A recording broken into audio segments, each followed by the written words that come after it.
took 2 games for Paul George to make history as a Clipper. In just his second game back from multiple shoulder surgeries, PG scored 37 points in 20 minutes. That's the most points scored in under 21 minutes over the last 65 seasons. After the 49-point blowout of the Hawks, George said, "I got new shoulders. I haven't been this healthy in a long time." Ramona, PG had his best season last year and finished 3rd in MVP voting.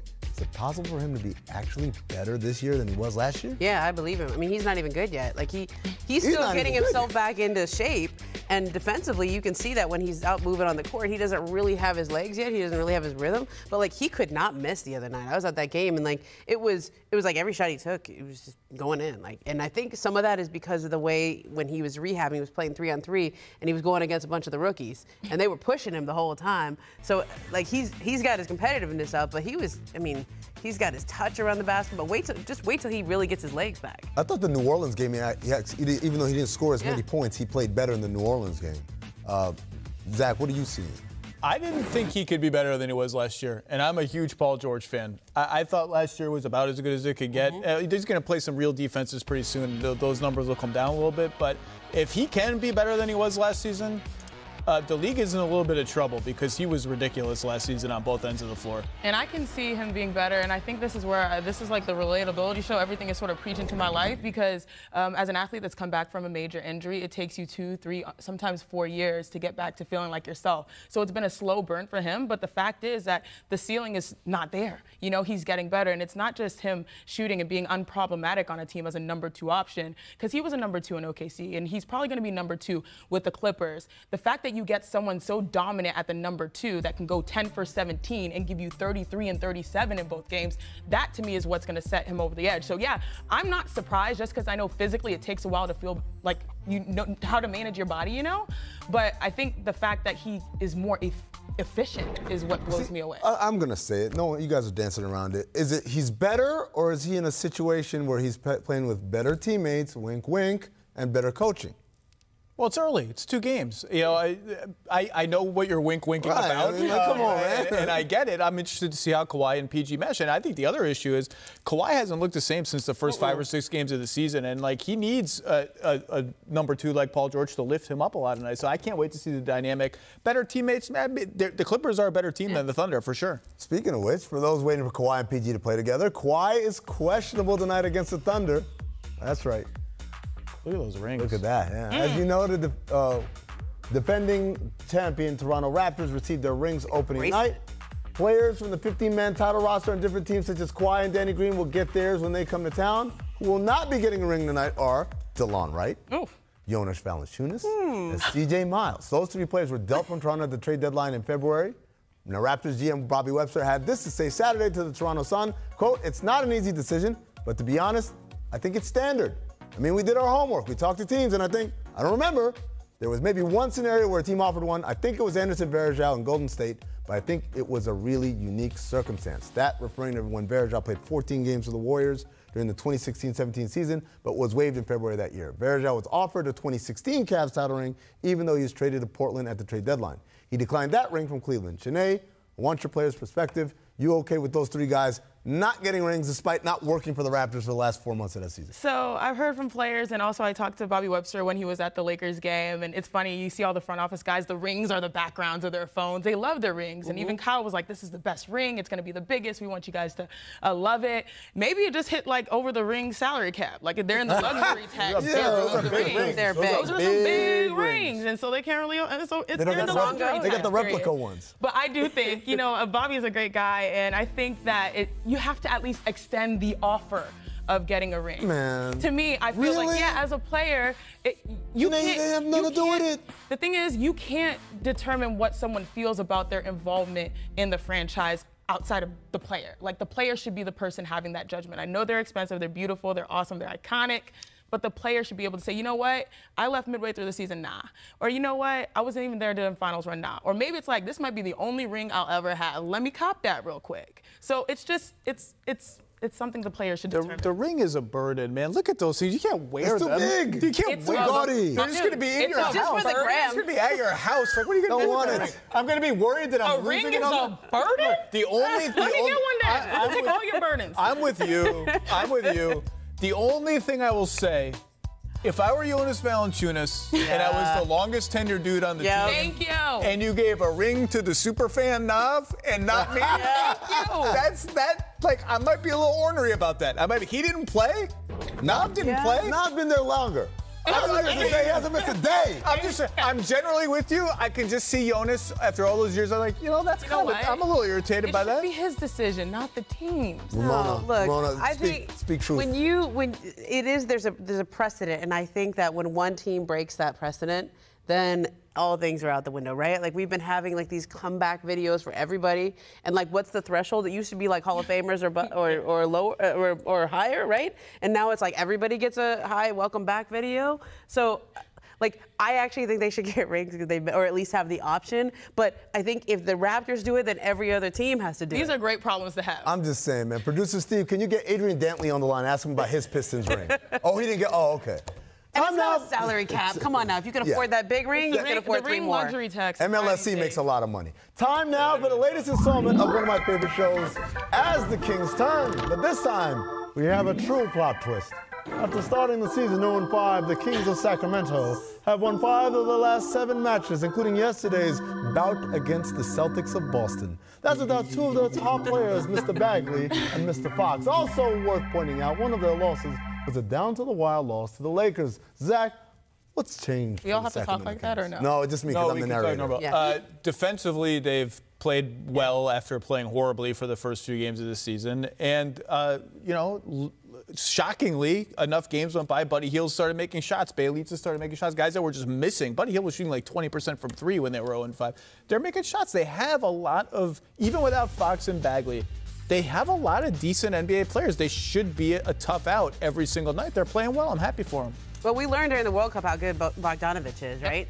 And in that game against the Lakers, I mean, he kept them in it in that second half. He has an incredible shot-making ability where you can play great defense on him, but he can still get the 3 off. And I think they had 16 threes against the Lakers. They had 14 threes against the Celtics. So when they shoot like that, they're going to be in any game. Yeah, it's a make-or-miss league. And during this stretch, they've been the best, second-best three-point shooting team in the NBA. So that's going to help you. Rashawn Holmes has been huge for them, stabilizing the center spot. He's been really good. All right. And there we go. We look at the numbers right there. October, not so good. Frightful. November, looking up. I like that. 5-2 November after an 0-5 start. Do you guys expect this to continue? Well, Bogdanovich, to me, is the guy that seems to be elevating his level. And when he plays consistently like that, then I think they go. But that also is an interesting decision for them going forward because they chose not to extend him. Well, and when Fox comes back, they've been hesitant at times to play Fox, Hield, and Bogdanovich together because their defenses suffer. But those are 3 of your 5 best players for sure. Their 0-5 start was one of the truly befuddling things that happened in the NBA this season. I thought 39 wins last season. If they could approach that again, that's a successful season. I thought they would get around that, high 30s, not make the playoffs, but get close. For them to come out looking so clueless, and it was baffling. Like, I just didn't understand what to make of it. And let's talk about it, though. Every game matters in the West, because if you think about a team like the Kings, they wanted to be in the playoffs last year. This was a year that we expected them to sort of be there, and they're not.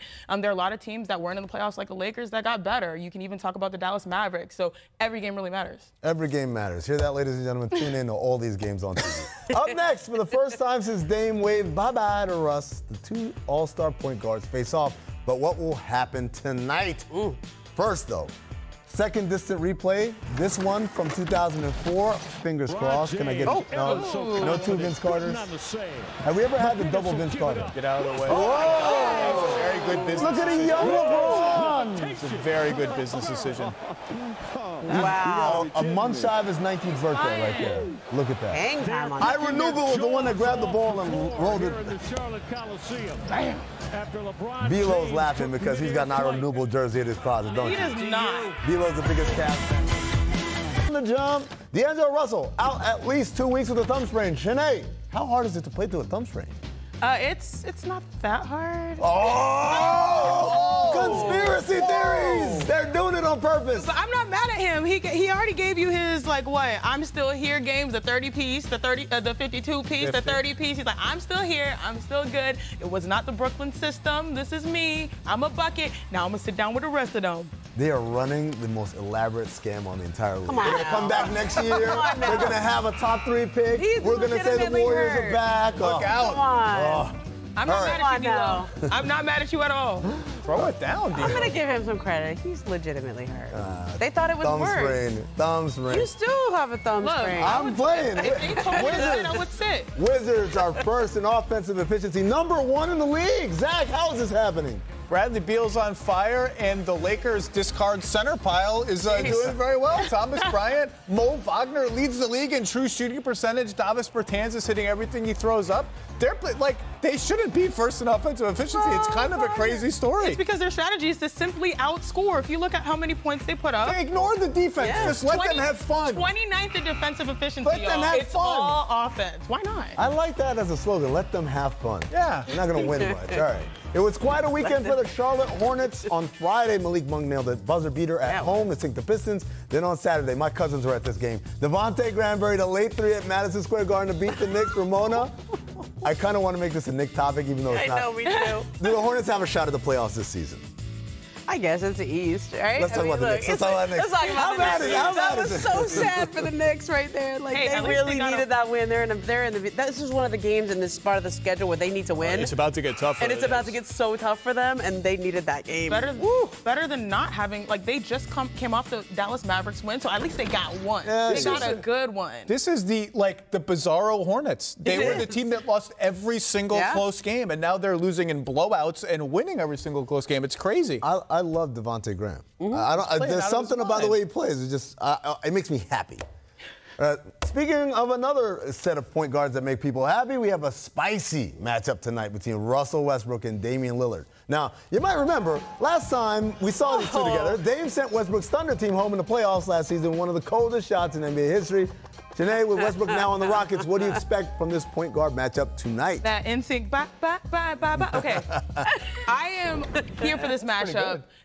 Thank you. I've been on pitch today. I'm very happy. I'm here for this matchup because it's one of those games that we can get from Russ where it's like, you know what, I remember. On top of it, I'm going to try to dunk everything. Like, forget the outside shooting. He takes things personal. He's going to be going coast to coast. He's going to try to dunk everything in transition. He's going to try to cross somebody up. He's probably going to even say, oh, James is going to be to the side and, like, I want the ball. He's going to probably wave him off. Like, that's how personal he takes it. Isn't that what gets him in trouble, though, Zach? I was going to say, Russ taking things personally is like, if I'm the other team, I'm like, let's tweak it. Hey, but the fans win. We're going to see one of these, we're going to see a rock the baby at some point tonight. He's going to take Dame in the post and shoot a bank shot. Maybe it'll go in. Maybe if it goes in, he's going to rock the baby. So let's talk about the etiquette here, though. Like, Dame made the shot. So when you make the shot and you hold your hand up and you pose for the cameras, it's on the other person to answer. Dame doesn't have to do anything. No, of course not. He won a playoff series with the He ruined their team. Dame is going to be fine. He's probably going to go for a cool 30-35. Now, Russ is going to be the one that's going to be fun to watch. Let's see, though. Like, if Dame has another game like that, what does he do? I don't think is that rubbing it in? Because you already did it in the playoffs. No. This is just another day. If you're Dame, there's nothing to this. Just another day. By the way, he's another guy who's had a tremendous start to the season. If they had more wins, he would have been on that graphic. Absolutely. All right, our League Pass game of the night is Celtics at Suns. The team's currently third and fourth in net rating, with Boston coming off a heartbreaking loss to Sacramento yesterday. Zach, which guard do you expect to put up more tonight? Is it Kemba or is it Booker, who once put up 70 on the Celtics? It's got to be Devin Booker. How is it not going to be Devin Booker? Celtics are on a tough back-to-back. The Suns are rested. Devin Booker's a scorer. I would, if I were that kind of person, I would put a lot of money on Devin Booker. The Aaron Baines. That's what I was going to say. I don't know why we're talking about the guards. This is the Aaron Baines revenge game. Yeah. Everyone's talking about he's living his best life in Phoenix right now. He's playing his best basketball. This is the Aaron Baines revenge game. This is where the Valley Boys show out. I think it'll be, the Celtics coming off a loss. It's going to be interesting how they react. But yeah, I'm going to watch Aaron Baines. That's the first time I said that. The Suns team is defending way better than they have in the last 5 years. Yeah, defending. And I think, though, that, to me, this is Kemba. I'm going to go with Kemba on this one. Okay? Okay. All right.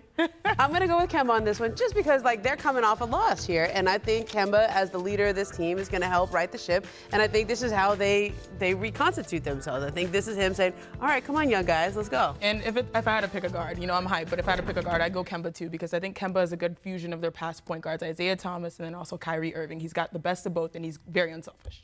Here's my thing, though. There's a part of what Boston has built right here, and I get it. You can only play who you play. But then you get the Knicks twice. Come on, like their schedule has been fairly soft, and now we're starting to see them play tougher competition. And so I'm interested to see against a team, again, it's crazy to say this, a great defensive team like the Suns, how they get their guys loose. And then on the other end of the spectrum, Devin Booker's been tremendous this year. I mean, he's finally putting together the offensive side. I think is expected, but the big thing is he's defending. And I think that's the huge difference between them winning and also what's probably going to make them an all-star this year. Well, you're right about the schedule because they barely got by Golden State before they went over to Sacramento. So that, you can challenge them on that. Yeah. We'll see tonight. All right, this just in at the buzzer. Ooh. Surprise, surprise. Kyrie Irving will miss tonight's game against the Pacers, the team says. It'll be his second straight missed game due to a shoulder impingement. I see what you're doing there. Zach, are you worried about the Nets? I am a little worried about the Nets, actually. I didn't think they were going to be all that. I mean, but then you remember there's like a 7-footer who's not playing this year who's coming next year. But I didn't think they were going to be that great this year. I had 44, 45 wins, but they've been like way worse than that. It looks a little disjointed. Like something just, and now injuries are a part of it. They're down a few guys now. It just doesn't, it's not piecing together correctly yet.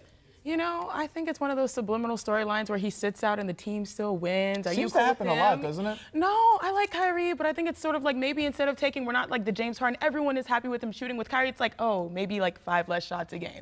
But Kyrie can still give you 50.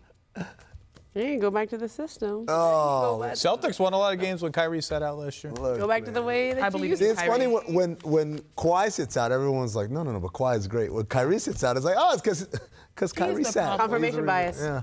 No, we all hear what we want to hear. All right, thank you to Janae, Ramona, and Zach for joining me today. Rachel will be back tomorrow. See you until then, folks. Janae, you ready? And here we go. This is a long Last time you shot. messed this up, I was watching and you didn't know where to shoot, which is just... Come on, babe. Oh, Get another one. I didn't know Anthony Davis. You got another one. Anthony Davis here. Hey, High Noon is on next, by the way.